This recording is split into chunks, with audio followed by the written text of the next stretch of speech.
திருமுறையே சைவநெறிக் கருவூலம்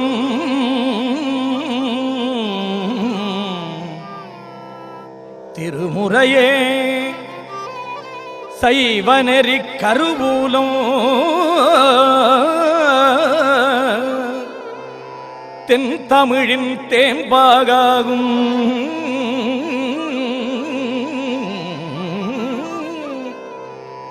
திருமுறையே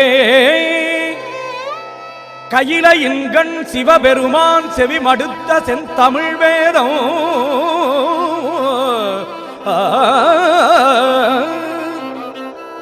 திருமுறையே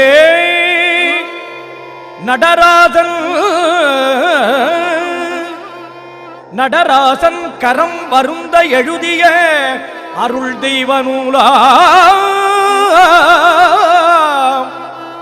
திருமுறையே சொக்கேசன்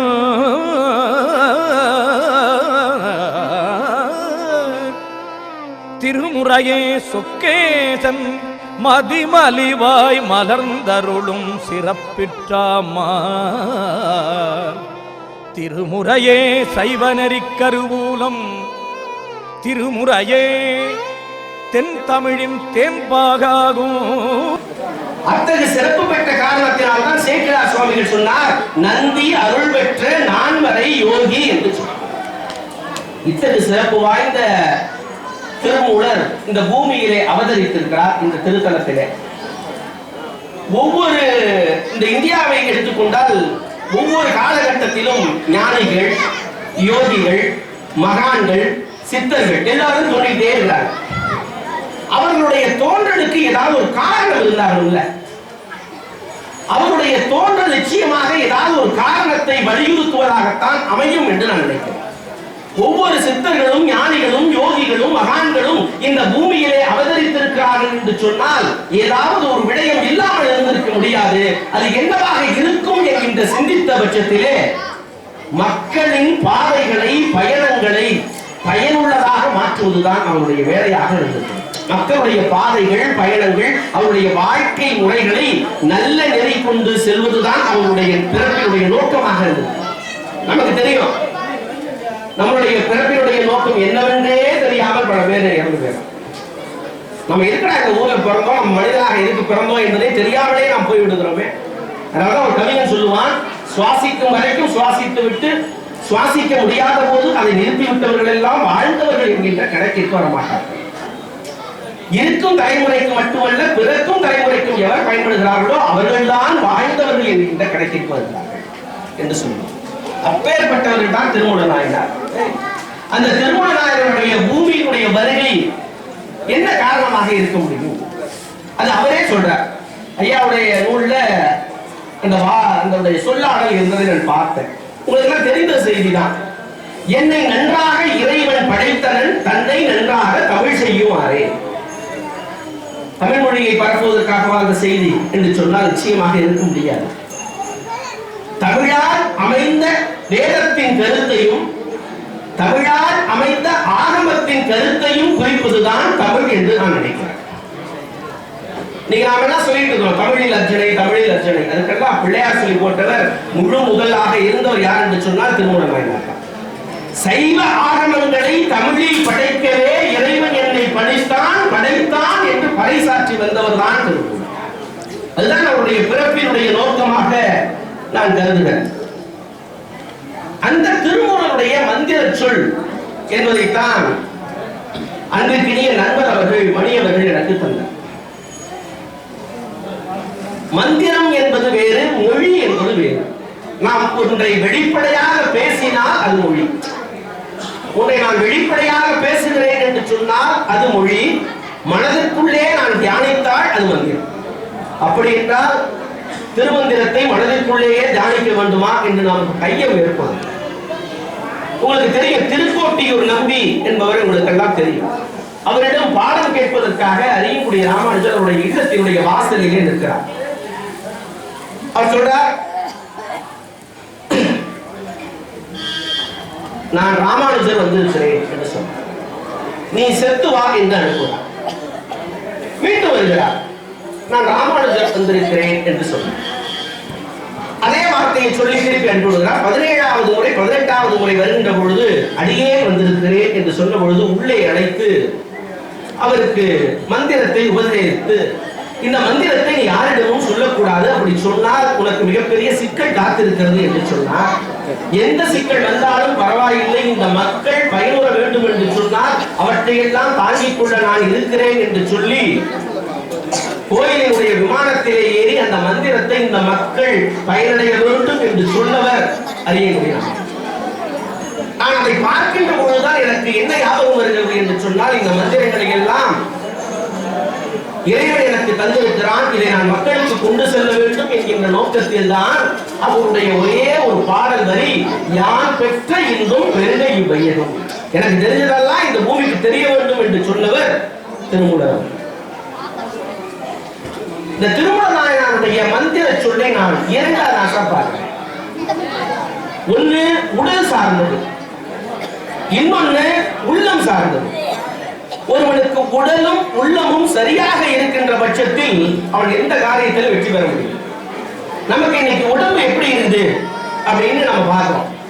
பொதுவாகவே ஒவ்வொரு வீட்லயும் என்ன நினைக்கிறோம் அப்படின்னு சொன்னா, பொருளீட்டும் முறையிலே தான் நம்ம அதிக கவனம் செலுத்துறோம். உங்க வீட்டுக்கார பார்க்கலாம், நம்ம வீட்டுல தான் நம்ம எப்படி இருக்கிறோம். இன்னைக்கு ஆபீஸ் போற உங்களுடைய பையனோ பொண்ணோ ஆபீஸ் போறவங்களுடைய நிலைமை எப்படி இருக்கு, நம்ம எல்லாம் மனிதர்களாக இருக்கிறோமாங்கிற சந்தேகமே எனக்கு எழுது. காலங்காலத்தால கோழி மாதிரி எந்திரிக்கிறோம், காக்கா மாதிரி குளிக்கிறோம், காலட்டி விட குரங்கு மாதிரி லபக்கு போடுகிறோம், ஆபீஸுக்கு அங்க குதிரை மாதிரி ஓடுறோம், அங்க மாடா உழைக்கிறோம், வீட்டுக்கு வந்தா பையன் கேட்கிற கேள்வி மனைவி கேட்கிற கேள்விக்கு பதில் தெரியாம ஆந்த மாதிரி முழிக்கிறோம், ராத்திரி சாப்பாட்டை முதல்ல மாதிரி முழுங்கிட்டு எரும மாடு மாதிரி பேஷா தூங்கும். இதான் நம்மளுடைய வாழ்க்கை. இன்னைக்கு இன்றைய வாழ்க்கை நமக்கு இன்னைக்கு இப்படிதான் போயிட்டு இருக்கு. இது இந்த உடம்பு நம்ம பார்க்கணுமா வேணாமா? உடம்பு தானே முக்கியம் அப்படிங்கிறதுக்கு தான் திருமூலருடைய ஒரு அற்புதமான ஒரு இன்னைக்கு நம்ம பார்க்கிறோம். எல்லா இடங்கள்லயுமே நமக்கு உடல் எந்த அளவுக்கு நம்ம முக்கியத்துவமே கொடுப்பதில்லை. ஒரு காலத்துல பணம் தான் தேவை என்று பணத்தை நோக்கி ஓடுறோம், பணத்தை சம்பாதிச்சிடும், அந்த பணத்தை வைத்துக் கொண்டே நம்முடைய ஆரோக்கியத்தை இழந்து விட்டு டாக்டர் கொண்டு கொடுக்கக்கூடிய சூழல் என்று நிறுவனம். அதைத்தான் திருமூல நாயனார் அழகா சொன்னார், உடம்பினை உண்டம் இழுக்கு என்று இருந்தேன். உடம்ப நான் என்ன நினைச்சிட்டு இருந்தேன், இழுக்கு என்று நினைச்சிட்டு இருந்தேன். உடம்பினுக்குள்ளே ஒரு பொருள் கண்டேன், உடம்புக்குள்ள சிவம் இருப்பதை உணர்ந்தேன். உடம்புலே உத்தமன் கோயில் கொண்டான் என்று உடம்பினை யான் இருந்து ஓம்புகின்றேன். உடம்புக்குள்ள சிவன் இருக்கிறதுனால அந்த உடம்பை நாம் ஜாக்கிரதையாக பார்த்து கொண்டால்தான் நல்லது என்கின்ற சிந்தனையை நமக்கு தந்தவர் என்பதை நாம் மறந்துவிடக் கூடாது. இறைவன் நம்முடைய மனத்துக்குள் இருக்கிறான் என்கின்ற செய்தியை நுட்பமாக சொன்னார். இறைவன் போய் ஒருத்தர் கேட்டான், நெல்லை விதைச்சிட்டு வந்திருக்கேன் இறைவா, நல்ல மழை பெய்யணும், நீதான் கொடுக்கணும். அடுத்தது ஒருத்தன் வந்தான், தை மாசம் வருது, பொந்தப்பானம் செய்யணும், அதுக்காக மாவை மண்ணை பிசைஞ்சு வச்சிருக்கிறேன், மழை வந்து கெடுத்துட போகுது, மழையே வேணும். இப்ப இறைவன் நினைக்கிறான், என்னடா அவனுக்கு மழையை கொடுக்குறதா இல்லை இவனுக்கு மழை பெய்யாம இருக்கிறதா, என்ன பண்ணலாம் அப்படிங்கிற ஒரு சிந்தனையில என்ன பண்ணா, இறைவன் என்ன பண்ணாருப்பா, இந்த இவங்களுக்கெல்லாம் பதில் சொல்றதுக்கு என்னால முடியலப்பா, இந்த மனிதர்களே இல்லாத ஒரு இடத்துக்கு நான் எங்கேயாவது மனிதர்கள் என்னை பார்க்க முடியாத ஒரு இடத்துக்கு நான் போய் ஒழிஞ்சுக்கணும், நாங்க போயிடப்பா அப்படின்னு ஒரு கமிட்டி போட்டு முடிவு பண்ண. ஒருத்தர் சொன்னாரு, நம்ம நேரம் சந்திர மண்டலத்துல போய் நீங்க ஒழிஞ்சிக்கலாம், அங்கெல்லாம் காலேஜ் ஆச்சுக்கலாம், நட்சத்திரங்கள் ஐயா சொன்ன மாதிரி நட்சத்திரங்கள்ல போயிருக்கலாம், ஒன்றும் சரியா வராது அப்படின்னு பேசிக்கிட்டே இருந்தப்ப சிவபெருமான் அப்படியே பூமியை பார்த்தா, ஒரு வீட்டுடைய சூழல். அந்த அம்மா வீட்டுக்காரர் சொல்லிட்டு இருக்கு, என்னங்க நம்ம பையன் எந்த பணத்தை வச்சாலும் எடுத்துறான், பீரோட வச்சா எடுத்துறான், மணிப்பிரசில் வச்சா எடுத்துறான், எங்க வச்சாலும் எடுத்துறாங்க. அப்ப அவர் சொன்னாராம், ஒண்ணும் இல்லை, அவன் புத்தக பையில வச்சிரு, எடுக்கவே மாட்டான். இதை கேட்ட உடனே சிவபெருமான் முடிவு பண்ணிட்டார், ஆனா நாம ஒழிக்கக்கூடிய இடத்த நான் கண்டுபிடிச்சிட்டேன்டா அப்படின்னா. எங்க அப்படின்னா கூட இந்த கமிட்டி மெம்பர்ஸ் எல்லாம் இறைவன்ட்ட கேட்டான், சிவபெருமான் எங்க ஒழிஞ்சுக்கலாம், மனிதர்கள் பார்க்காத இடம் போகாத இடம் ஒன்று இருக்கிறது, அது அவர்களுடைய மனம் என்று சொல்லி ஒவ்வொருடைய மனதிலும் இறைவன் மன்னன் குடிகொண்டான் என்பதுதான் உண்மை. அதுதான் உண்மை. அதனாலதான் நம்ம பாடல்கள்லாம் உனக்குள்ளே சக்தி இருக்கு இந்த பாடல்கள்லாம் பார்த்தோம். எல்லாம் வாழ்றோம், சம்பாதிக்கிறோம், ஒரு தேவைக்கு மேல் நாம் ஆசைப்படுகிறோமே, அதுதான் நமக்கு மிகப்பெரிய ஒரு பிரச்சனையை கொண்டு வந்து விடுகிறது என்பதை நாம் அறிந்தோம். எல்லோருக்குமே ஒவ்வொருத்தருக்கும் ஒரு இலக்கு உண்டு. இலக்கை நோக்கி பயணிப்பதிலே தவறில்லை. அந்த இலக்கை தாண்டியும் ஓடிக்கொண்டே இருக்கிறோம், பேராசையினால் ஓடிக்கொண்டே இருக்கிறோம் என்பதுதான் மிகப்பெரிய எனக்கு ஒரு வருத்தம். ஒரு மன்னன் என்ன பண்ணா, அமைச்சரை கூப்பிட்டு கேட்டான், மக்கள் எல்லாம் மகிழ்ச்சியா இருக்கிறாங்களா, மக்கள் எல்லாம் மகிழ்ச்சியா இருக்கிறாங்களா அப்படின்னு பார்த்துக்க வேண்டியது யாருடைய கடமை? மன்னனுடைய கடமை இல்லையா? கேட்டான், மக்கள் எல்லாம் மகிழ்ச்சியா இருக்காங்களா? எல்லா மக்கள் எல்லாம் சொன்னாங்க, எல்லாம் அமைச்சர் சொன்னாங்க, எல்லாம் சந்தோஷமா இருக்காங்க. இல்ல எனக்கு ஒரு சந்தேகம் இருக்கு, அதனால நான் மாறு இடத்துல போய் பார்க்க போறேன் அப்படின்னு சொல்லிட்டு மன்னர் என்ன பண்ணா, ஒரு மாறு இடத்துல அப்படியே ஒரு இளைஞன் என்ன பண்ணா, இரவு நேரம் வேகமா ஓடும். அவனை பிடிச்சி நிப்பாட்டின. மாறு இடத்துல வந்த மன்னர் நிப்பாட்டி கேட்டார், என்னப்பா போறேன்? ஒண்ணும் இல்ல, இரும்பு கோட்டை கதவுல இன்னைக்கு பக்கத்துல மண்ணு தோண்டிட்டு இருந்தேன், அதான் என்னுடைய பணி இன்னைக்கு. அங்க ஒரே ஒரு ஒற்றை தங்க காசு கிடைச்சிச்சு, அதை யாருக்கும் தெரியாம ஒரு மண்ணில புதைச்சி வச்சுட்டு வந்திருக்கேன், அதான் நான் போய் எடுக்க போறேன் அப்படின்னு மன்னர் சொன்னார். மன்னர் மாறுவிடத்தில் இருக்காங்க, தெரியாது. உனக்கு 5 தங்க காசு தரேன், அதை போய் எடுத்துட்டு இருக்கேன், ஏன் வேகமா ஓடிட்டு வீட்டுக்கு போகிறீங்க? திருப்பி ஓட முற்பட்டாங்க. ஏன்பா நான் தான் சொல்றேன் அப்படின்னா, 5 காசு தீர்ந்ததுக்கு அப்புறம் 5 தங்க காசு தீர்ந்ததுக்கு அப்புறம் எனக்கு தேவைப்படல, அப்ப நான் அங்கதான் ஓடணும், ஆனா இப்பவே போய் எடுத்து வரேன் அப்படின்னா.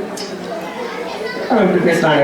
100 தங்க காசு தரப்போ அப்படின்னா, இல்ல 100 தங்க காசுங்கிறது எனக்கு ஒரு 3 மாசத்துக்கு வரலாம், அதுக்கப்புறமா நான் திருப்பி என்னதான் போகணும் அப்படின்னா. இப்படியே போயிட்டே பார்த்தாரு. தன்னுடைய வேஷத்தை கழிச்சார். நான் யார் தெரியுமா? நான் மன்னர். இந்த நாட்டினுடைய சரிபாதையை உனக்கு தரேன், இப்போ அப்படியே மன்னனுடைய காலில் விழுந்தான்.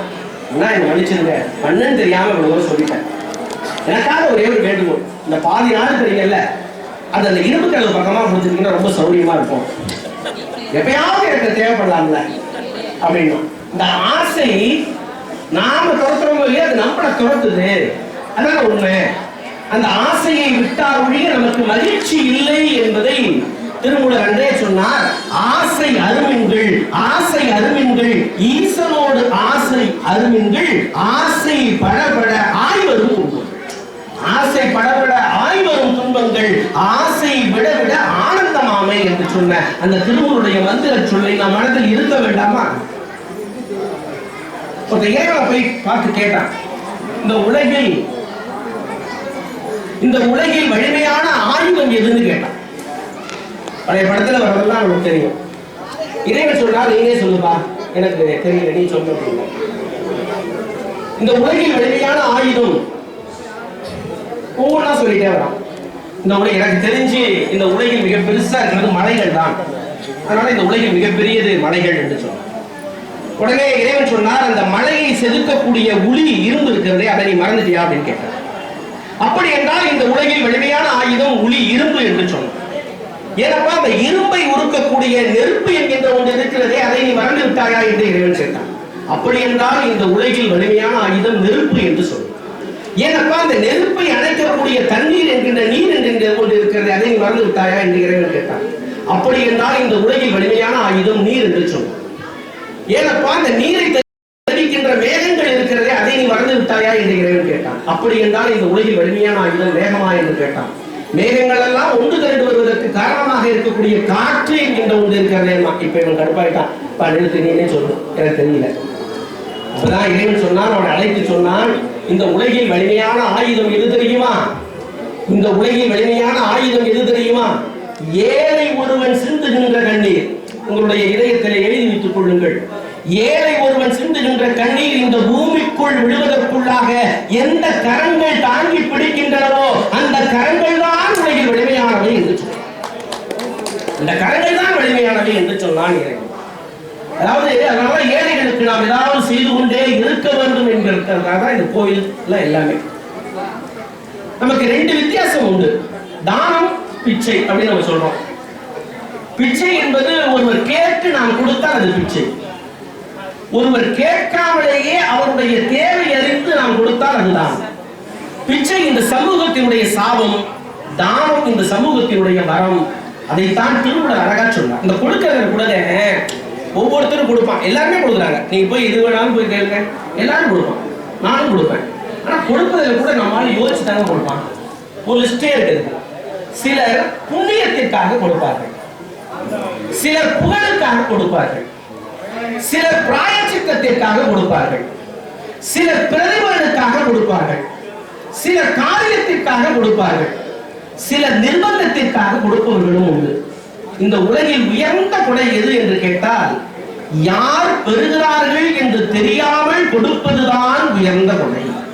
யார்கிட்ட போய் சேருதுன்னே தெரியக்கூடாது, அவன் அதுதான் இந்த காலத்தில் உயர்ந்த கொடை. அதனாலதான் திருமூலர் அழகா சொல்லுவார், எப்படி கொடுக்கணும் அப்படின்னு சொல்லுவார். ஆர்க்கும் இடுமின், எல்லாருக்கும் கொடு. ஆர்க்கும் இடுமின், எல்லாருக்கும் கொடுப்பா. அவர் இவர் என்னன்மீன், அவர் கொடுக்கலாமா இவர் கொடுக்க வேணாமா, அவர் இவர்னு பார்க்காத, எல்லாருக்கும் கொடு. பார்த்திருந்து உண்மீன், அது என்ன பார்த்திருந்து உண்மீன் அப்படிங்கிற வார்த்தை என்ன எனக்கு புரியல.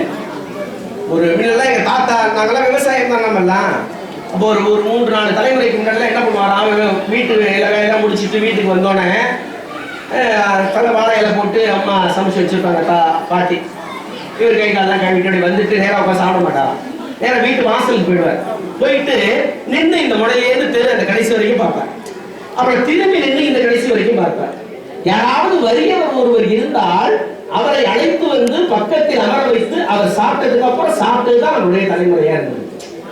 அதைத்தான் திருமூலர் சொன்னார், பார்த்திருந்து உண்மை. யாராவது உனக்கு தெரிஞ்சவங்க சாப்பிடாம இருந்தாங்கன்னா அவங்க கொடுத்துட்டு சாப்பிடு. பார்த்திருந்து உண்மையின் பழம்பொருள் போற்றன் மீன். சில பேர் வீட்டுல பாத்தீங்கன்னா பழசா போயிருக்கும், அதை கூட பிரச்சனை கொடுக்க மாட்டாங்க. எல்லாத்தையும் நமக்கு, எல்லாம் நமக்கு, எல்லாம் நமக்கு. அன்னைக்கு பெண்கள்லாம் இருக்கிறதுனால சொல்றேன், இப்பதான் ஆன்லைன் ஷாப்பிங் ஆகி போச்சுன்னா, எதா இருந்தாலும் ஆன்லைன் தான். அன்னைக்கு மனைவி ஒரு புடவை வாங்கினா, நான் சொன்னேன் ஆன்லைன்ல எப்படி இருக்குமோ என்னமோ தெரியாது அப்படின்னு. மீறி வாங்கணும்னா 5000 ரூபாய் புடவை, பரவாயில்ல. புடவையை பிரிச்சு பார்த்தாக்கா அது ஒன்றும் இல்லை. 10 நாளைக்கு முன்னாடி பழைய இந்த எவர்சில்வர் பாத்திரத்துக்கு போட்டா பார்த்தீங்களா, அந்த புடவையை அயன் பண்ணி துவச்சி அயன் பண்ணி உடம்பு கொடுத்துருக்கான், அதே ஆன்லைன் ஷாப்பிங்ல. ஆனா என் மனைவி சமாளிச்சா, இந்த சிறப்பு கலர் புடவை ரொம்ப ஆசையான புடவை, மீண்டும் எட்டி வந்துச்சு பார்த்தீங்களா. நிறைவு செய்கிறது எல்லாம் சரி, எல்லோரும் விரும்புவது ஒன்றைத்தான். ஐயாவிலிருந்து சரி, ஐயாவிலிருந்து சரி, நானும் சரி, இதை கேட்டுக் கொண்டிருக்கக்கூடிய அத்தனை பெருமக்களும் ஒன்றைத்தான் நாம் விரும்புகிறோம். ஒன்றை நோக்கித்தான் இந்த உலகம் ஓடிக்கொண்டிருக்கிறது. எல்லோரும் எதை விரும்புகிறோம் என்று சொன்னால் மகிழ்ச்சி ஒன்றைத்தான் விரும்புகிறோம். அந்த மகிழ்ச்சி எங்கிருந்து வரும் என்று சொன்னால் அது மனதில் இருந்து வரும். அந்த மனதில் நாம் எது இருந்தால் அந்த மகிழ்ச்சி வரும் என்று சொன்னால் அன்பு இருந்தால் மட்டும்தான் மகிழ்ச்சி. நம்முடைய மனதிலே எது இருந்தால் மகிழ்ச்சி வரும் என்று சொன்னால் அன்பு இருந்தால் மட்டும்தான் மகிழ்ச்சி வரும். ஒரே ஒரு செய்தியை சொல்லி நான் நிறைவு செய்யலாம்னு நினைக்கிறேன். ஏன் அன்பு சிறந்தது இந்த உலகில் என்று சொன்னால், அன்பை தவிர இந்த உலகில் எதுவுமே ஜெயிப்பதற்காக எனக்கு தெரியவில்லை. இத்தாலியில ஒரு பள்ளிக்கூடங்க, நல்லா தெரிஞ்சுக்க வேண்டிய ஒரு அற்புதமான ஒரு செய்தி சார். இத்தாலியில ஒரு பள்ளிக்கூடம், 5ஆம் வகுப்பு, 30 மாணவிகள் படிக்கிறாங்க. ஆசிரியை உள்ளே வராங்க. ஆசிரியை சொல்றா, டீச்சர் சொல்றாங்க, அப்பா இன்னைக்கு உங்களுக்கு ஒரு டெஸ்ட் வைக்க போறேன். இந்த டெஸ்ட்ல யார் முதல் மதிப்பெண் எடுக்கிறாங்களோ அவங்களுக்கு ஒரு ஷூ ஒன்று வாங்கிட்டு வந்திருக்கேன், பாதுகை வாங்கிட்டு வந்திருக்கேன், அது கொடுக்க போறேன், வாங்கிக்கலாம். நீங்க கொடுக்க வேண்டாம், உடனே கொடுங்க மிஸ், கொடுங்க மிஸ் அப்படின்னு சொல்ற பேப்பர் எல்லாம் கொடுத்தாங்க. எல்லா குழந்தைகளும் ஆன்சர் எழுதி கொடுத்துச்சு. டீச்சர் தெரிஞ்சுட்டு டீச்சருக்கு பயங்கர ஷாக் ஆயிடுச்சு. ஏன்னா 30 குழந்தைகளுமே 100 மார்க் எடுத்துருக்கு. இருக்கிறது ஒரே ஒரு ஷூ, யார் கொடுக்குறது? நீங்க உடனே சொன்னாங்க, எல்லாருமே 100க்கு மதிப்பெண்கள் எடுத்துட்டீங்க, யாருக்கு கொடுப்பது என்பது எனக்கு தெரியல, அதனால ஒரு பாக்ஸ் வச்சிருக்கிறேன். இதுல நீ என்ன பண்ற அப்படின்னா உன்னுடைய பேரை கொண்டாந்து எழுதி போடு. அறிவுரை எல்லாம் ஜெயிச்சுட்ட, அதிர்ஷ்டத்துல யார் ஜெயிக்க போற பாத்துருவோம். எல்லாரும் உங்களுடைய பேரை கொண்டாந்து எழுதி போடு, குழுக்கள்ல யார் பேர் வருதோ அவங்க இதை கொடுத்துறேன் அப்படின்னோட ஒவ்வொரு குழந்தையா வந்து அந்த பாக்ஸ்குள்ள பேரை எழுதி போட்டு போயிடுச்சு. குலுக்கியாச்சு. ஒரு சீட்டை ஆசிரியர் எடுக்கிறாங்க. பஃபா அப்படிங்கிற பெயரை ஆசிரியை உச்சரிக்கிறாங்க. அந்த வகுப்பறையை இழுந்து கை தட்டுகிறது. டீச்சருக்கு ரொம்ப சந்தோஷம். 2வது கை தட்டுறதுல இல்ல, அந்த வஃபா என்கின்ற குழந்தைக்கு கிடைச்சதுல டீச்சருக்கு சந்தோஷம். ஏன்னா அந்த வகுப்பறையிலேயே ஏழ்மையான மாணவி அவள் தான், நல்லா படிக்கக்கூடிய மாணவி அவள் தான், அவள் கிடைச்சிருக்கு அப்படிங்கிற சந்தோஷம். சந்தோஷத்துல அந்த ஷூவை கொடுத்துட்டு வீட்டுக்கு போயிட்டாங்க. வீட்டுக்கு போயிட்டு கணவருக்கு இதை சொல்லிட்டே இருக்கிறப்ப அழுவ ஆரம்பிச்சிட்டாங்க அந்த டீச்சர். அதான் அந்த பொண்ணுதான் கிடைச்சிருச்சு. அப்புறம் என்ன, இல்ல என்னை விட என்னுடைய மாணவிகள் உயர்ந்தவர்கள் அப்படின்னு சொன்னாங்க. என்ன காரணம் அப்படின்னு, இல்ல நான் இந்த மாதிரி பரீட்சை வச்சேன், எல்லாரும் 100 மார்க் எடுத்தாங்க, அப்ப யாருக்கு கொடுப்பதுன்னு எனக்கு தெரியல, அதனால அவங்க உங்க பேரை எழுதி போட சொன்னேன். ஆனா ஒரு மாணவி கூட தன்னுடைய பெயரை எழுதாமல் ஏழை மாணவி வப்பா வப்பா வப்பா என்று அத்துணை மாணவிகளும் எழுதியதை போட்டிருந்தார்கள் என்று சொன்னால் என்னை விட உயர்ந்தவர்கள் யார் என்றால் அந்த மாணவிகள் தான் என்று சொன்னார். அதனாலதான் நம்ம சொல்லுவோம், குழந்தையும் தெய்வமும் குணத்தால் ஒன்று என்று சொல்லுவோமே, அதைத்தான் திருமூல நாயனார் அழகா சொல்லுவார். அன்பும் சிவமும் இரண்டென்பர் அழிவிலா என்று சொல்லி அன்பே சிவமாய் அமர்ந்திருப்பாரே என்று சொல்லுவார். அதைத்தான் பாரதி சொல்லுவான், செய்கதவம் நெஞ்சே, தவம் செய்தால் எய்த விரும்பியதை எய்தலாம், வையகத்தில் அன்பு சிறந்த தவம் இல்லை, அன்புடையார் இன்புற்று வாழ்தல் இனிது என்று பாரதி சொல்லுவானே. அன்புற்று வாழுங்கள். திருமூல நாயனாருடைய அத்துணை வளங்களும் அத்துணை நலங்களும் அத்துணை பேருக்கும் கிட்டட்டும் என்று சொல்லி நன்றி பாராட்டி விடைபெறுகின்றேன். நன்றி.